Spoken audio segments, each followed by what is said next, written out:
Et on est de retour avec Philippe Ballard. Bonsoir. Bonsoir. Vous êtes ancien journaliste à LCI, aujourd'hui député Rassemblement National, vice-président de la commission d'enquête qui vient de s'ouvrir sur l'audiovisuel public. Merci beaucoup de vous être rendu disponible en catastrophe, puisque je le disais en introduction, normalement c'est une habituée des plateaux de CNews, Elisabeth Lévy, qui devait être dans nos fauteuils rouges, mais elle nous a appelé au dernier moment pour dire qu'elle avait reçu des coups de pression de Pascal Praud et de la direction de CNews, pour une chaîne qui se dit, tout comme vous, attachée à la liberté d'expression. C'est pas terrible d'interdire à un de ces visages de venir porter la contradiction, non ? Écoutez, ça faut leur poser la question. Moi, je suis porte-parole du Rassemblement National. J'aime bien le débat, j'aime bien la confrontation. Vous le rappeliez, j'étais journaliste 40 ans, et pas que sur la chaîne dont vous avez parlé, mais sur de belles radios. On a demandé au total à une vingtaine de personnalités de CNews. Normalement, ce sont des gens qui expliquent qu'ils aiment bien le débat, qui sont interdits d'antenne sur le service public. Et pourtant, ils ne viennent pas s'expliquer quand on a des chiffres et des faits à leur opposer. Écoutez, il faut leur poser la question. Moi, j'ai répondu favorablement parce que j'aime bien m'expliquer sur mon ancien métier, en plus, pendant longtemps, sur une chaîne d'information en continu. Et puis, on est ravis de vous recevoir puisque vous avez effectivement plusieurs légitimités et plein de choses à nous dire. Est-ce que vous diriez, comme l'a déjà affirmé l'ancien garde des Sceaux, Éric Dupond-Moretti, que CNews est la première chaîne de désinfo en continu de France ? Écoutez, alors moi j'ai regardé le sujet qu'on vient de voir, j'ai remarqué par exemple 2 fake news, comme on dit en très mauvais français, ou par omission. Vous voyez, vous commencez avec... de la part de quoi, de CNews non, sur le sujet que vous avez... D'accord. C'est France Télé qui s'est trompé. Vous parlez des kebabs dans l'Oise, c'est mon département en plus. Ce que vous omettez de préciser, c'est quand même... Qu'il y a une stabilité des kebabs, contrairement du nombre de kebabs, alors là, j'ai pas de chiffres, j'ai rien à CNews. dire là-dessus parce que j'ai pas vérifié. Mais demander aux policiers, aux gendarmes, c'est quand même la première lessiveuse pour blanchir de l'argent de la drogue, quand même. Il faut quand même le préciser. Est-ce que c'est une raison pour dire qu'il y a une explosion des kebabs alors Non, mais il faut quand même regarder ce qu'il y a derrière les faux. kebabs et puis les coiffeurs également qui se mettent en place. Après, sur le lien entre immigration et insécurité, mais au Rassemblement National, oui, nous, on le fait. Moi, je me réfère à la préfecture de police de Paris, où, bon an, mal an, si l'on peut dire, c'est entre 35 et 45% des mises en cause, je dis bien des mises en cause, qui sont étrangers. Mais sur des chiffres, ça dépend comment on présente ces chiffres. Il y a une différence entre causalité et corrélation. C'est pas parce qu'on a plus de la moitié des gens qui meurent à l'hôpital que l'hôpital est dangereux. Vous voyez bien que c'est une manière... Quand la moitié des mises en cause sont étrangers, quand même, on peut s'interroger sur le pourquoi du comment. Il y a des études scientifiques. On va revoir, effectivement, c'est le CEPI, Centre d'études prospectives et d'information nationale. Oui, mais ce sont des économistes qui ont fait une compilation de toutes les études qui existent sur le sujet, et qui concluent unanimement à l'absence d'impact de l'immigration sur la délinquance. C'est la différence entre le ressenti, le doigt mouillé et la science. Mais il n'y a pas le ressenti et le doigt mouillé. 25% des détenus français, chiffre du ministère de la Justice, sont étrangers. 25%, d'accord ? Il n'y a pas 25% d'étrangers en France. Oui, parce qu'il y a tout un tas de facteurs, il y a tout un tas de biais qui sont corrigés par les économistes et qui, effectivement, concluent unanimement à l'absence d'impact de l'immigration sur la délinquance. Ou alors, on ne croit plus à la science, on ne croit plus les études. Mais c'est faux. Mais quelle étude ? Quel chiffre ? Toutes les études qui sont citées dans cette...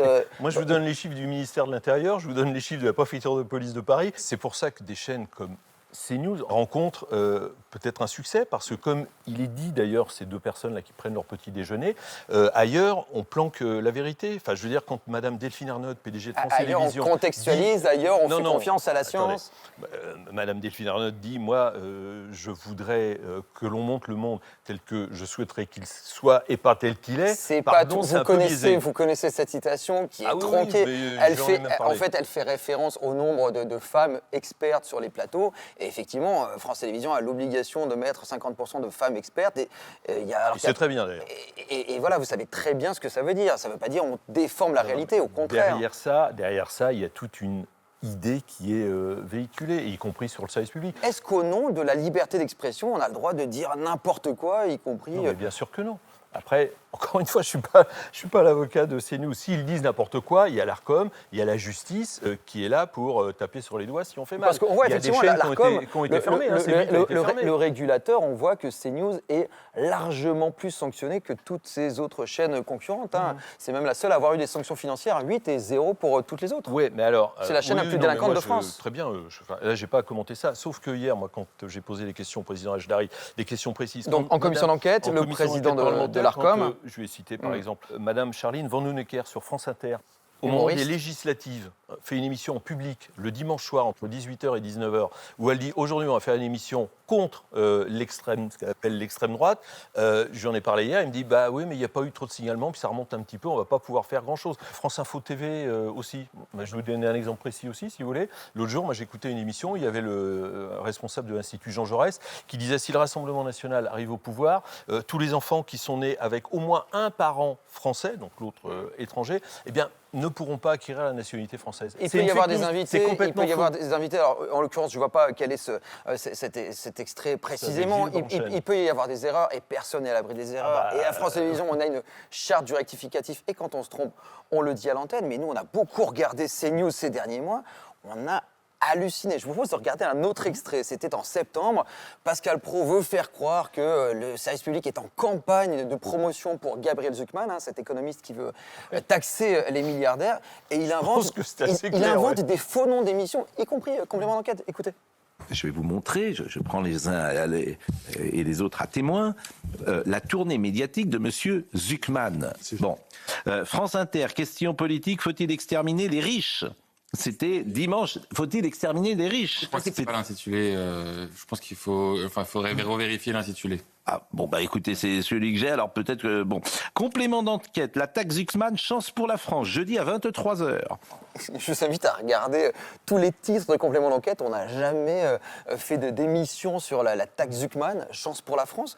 Est-ce qu'au nom de son idéologie, de son combat politique, on a le droit d'inventer des fake news comme ça ? Non, mais on n'a pas à le faire. Après, M. Zucman, y compris les macronistes d'ailleurs, moi je me rappelle les débats dans l'hémicycle parce que c'était un des amendements portés par LFI, s'étonnait que M. Zucman soit invité aussi souvent sur les chaînes du service public pour faire la promotion. Tellement invité qu'on est obligé d'inventer de fausses invitations ? Non, mais il fait une erreur, vous le disiez vous-même. Ça peut arriver, on fait un rectificatif après. Il n'y a pas eu de rectificatif de la part de Pascal Praud. Il aurait dû faire un rectificatif après.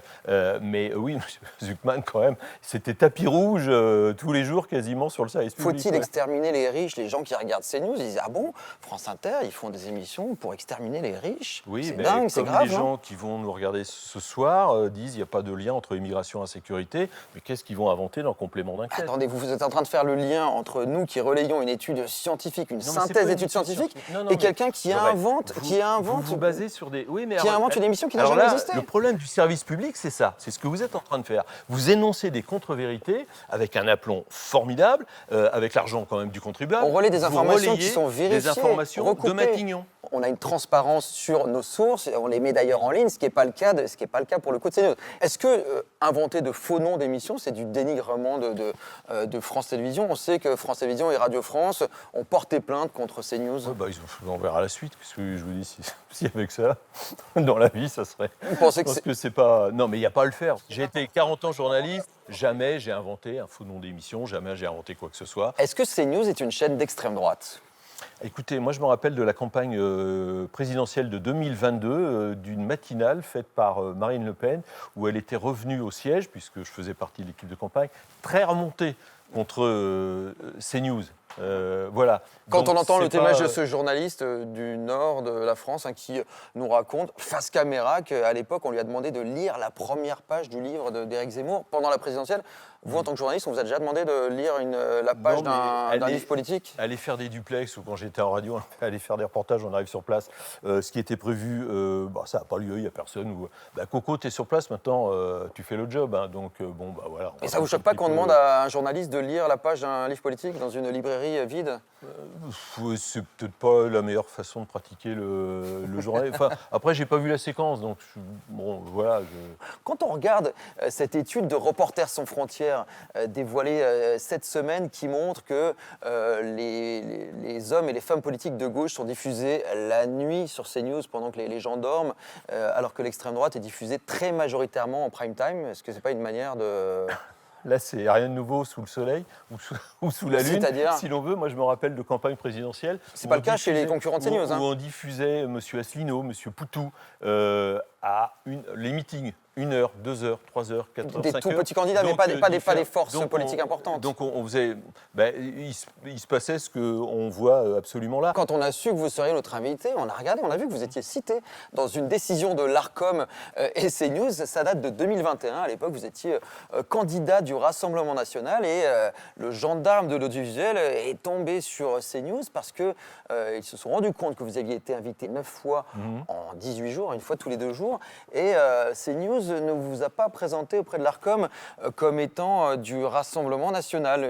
Vous étiez comptabilisé comme quelqu'un de tout à fait neutre. Est-ce que c'est pas une manière de dissimuler un petit peu le temps de parole de l'extrême droite? Écoutez, moi je découvre ça, mais hier on a fait remarquer à M. Hajdaric, patron de l'ARCOM, que par exemple M. Dupond-Moretti n'apparaissait pas quand il intervenait à l'antenne comme une personnalité politique, pas plus que Mme Duflot, pas plus que Mme Ségolène Royal, alors qu'a priori quand même ils ont une petite carrière politique. Ça, c'est vérifié. Donc, Ça, c'est vérifié. Mais là, est-ce que c'est de la triche là, de vous présenter comme une personnalité neutre alors que vous êtes en réalité candidat de l'extrême droite? Je pense que c'est donc au moment de la campagne des élections régionales où Jordan Bardella m'avait demandé, ce que j'ai accepté évidemment, et j'ai démissionné instantanément de ma chaîne, d'être candidat. Donc je pense que j'étais assez clair dans mes propos à l'antenne. Les gens devaient très vite remarquer que j'étais candidat du Rassemblement national. L'ARCOM qui a dû mettre en demeure CNews pour j'étais tête de liste, c'est marqué tête de liste Rassemblement national à Paris. Donc j'avais le discours du Rassemblement national. Je pense que voilà, je ne pouvais pas le planquer. Sur le temps de parole politique, et cette fois-ci, c'est pas l'ARCOM, c'est pas France Télé, c'est pas RSF qui a fait une étude, c'est le journal Marianne, Hexagone. A priori, Marianne, ce ne sont pas forcément toujours des grands amis du service public. Ils ont remarqué qu'en septembre, le temps de parole dans les matinales, donc dans les 4 vérités, c'était un tiers sur France 2. Et en revanche, sur CNews, 75% du temps de parole pour la droite et l'extrême droite, 21% pour le centre et 4% pour la gauche et l'extrême gauche. Alors, ce que je sais, c'est que quand il y a eu la commission d'enquête parlementaire, alors une autre, sur l'attribution des chaînes de la TNT, il y a des groupes politiques, je pense aux écologistes, Mme Taillé-Polian, qui a dit « jamais on ira sur CNews ». Alors, s'ils n'y vont pas, c'est sûr que le temps de parole, il a tendance à baisser. Ils y vont, mais on les diffuse la nuit. Reprenez les chiffres des invités des matinales sur le service public radio, où on est extrêmement en retard. En tout cas, c'est imparable. Entre CNews et France 2, qui respecte plus l'égalité du temps de parole d'après vous? Oui, mais peut-être que France 2, la gauche y va, alors que visiblement sur CNews et Europe 1, ils s'en cachent pas, ils disent nous on n'y va pas. Donc, Alors l'an dernier, vous l'avez dit, vous faisiez également partie de la commission d'enquête parlementaire sur la réattribution des fréquences TNT. Est-ce que pendant cette commission d'enquête, où vous avez auditionné notamment Vincent Bolloré, l'actionnaire tout-puissant du groupe Canal et de CNews, on vous a dit toute la vérité, rien que la vérité? Je propose d'écouter ce que disait Vincent Bolloré à l'époque. Avez-vous déjà été à l'origine d'une ou plusieurs émissions sur votre chaîne, sur vos chaînes? Directement, non. Quand je suis arrivé chez Canal, j'ai fait 0 émission. Comme vous l'a dit, et Serge Nedjar, et Gérald Brice-Viret, et Maxime Saada, de même qu'ils ont déclaré que je ne les avais jamais gênés ou poussés sur des programmes. Voilà, donc à écouter Vincent Bolloré, il n'a aucun rôle éditorial. Et alors on a été très surpris parce que l'été dernier, Philippe de Villiers, qui a aujourd'hui son émission sur CNews, raconte comment il a été approché par Vincent Bolloré, qui serait venu le voir, qui lui aurait dit « ta parole manque, elle est attendue ». Philippe de Villiers lui aurait répondu « mais je ne suis pas un homme de télévision, je ne suis ni chroniqueur ni éditorialiste ». Et Vincent Bolloré lui aurait répondu « eh bien, on inventera une formule où tu seras les deux ». Ce qui est le cas. Chaque semaine, maintenant, Philippe de Villiers a son émission d'1 heure. Qui a menti, Vincent Bolloré ou Philippe de Villiers? Non mais écoutez, encore une fois, moi je suis député Rassemblement National, ancien journaliste, porte-parole du Rassemblement National, et je ne suis pas porte-parole de CNews ou du groupe Bolloré. Donc De savoir si Vincent Bolloré vous a menti sous serment, c'est important. Il lui a, d'après ce que je lis, il lui a demandé de revenir. Bon, cela dit, il fait de bonnes audiences. Est-ce que Vincent Bolloré, vous pensez qu'il vous a menti les yeux dans les yeux quand il a dit qu'il n'avait pas de rôle éditorial, qui n'était pas à l'origine des missions? Qu'un patron fasse savoir qu'il faudrait peut-être aller actionnaire, par là, il n'est pas patron. Et normalement, il n'a pas le droit. Enfin, un actionnaire, il est patron. Dont ça se déroule dans beaucoup de chaînes, et je l'ai connu dans le service public. Parce que donc, pas de rôle éditorial officiellement pour Vincent Bolloré. Il n'y a pas que Philippe de Villiers qui a dit autre chose. Michel Onfray aussi, qui a eu aussi son émission grâce à Vincent Bolloré, si on l'écoute. Quand Vincent Bolloré me demande de faire cette émission, je me dis, mais il y a la possibilité de parler à plein de gens, ça donne non pas des droits, mais des devoirs. Ce que dit Michel Onfray, oui, ça donne des droits et des devoirs. Oui, mais il dit aussi que c'est Vincent Bolloré qui lui a demandé de faire une émission. Donc, écoutez, il faut lui demander. Moi, qu'est-ce que vous voulez que je vous dise?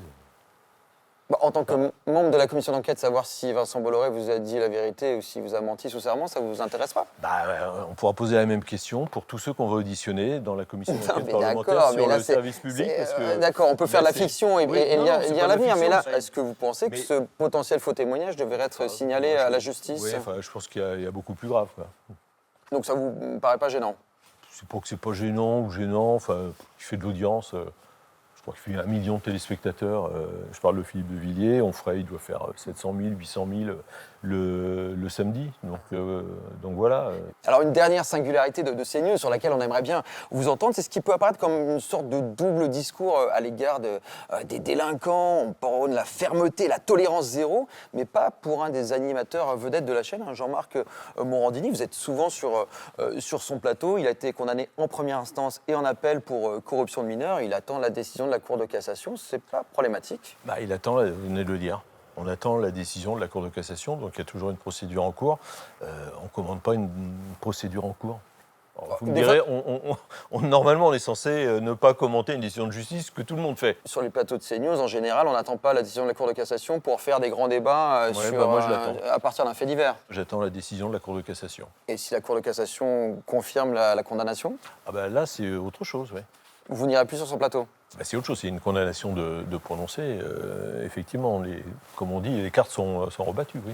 Eh bien, merci Merci beaucoup, beaucoup. Philippe Ballard, d'avoir accepté notre invitation.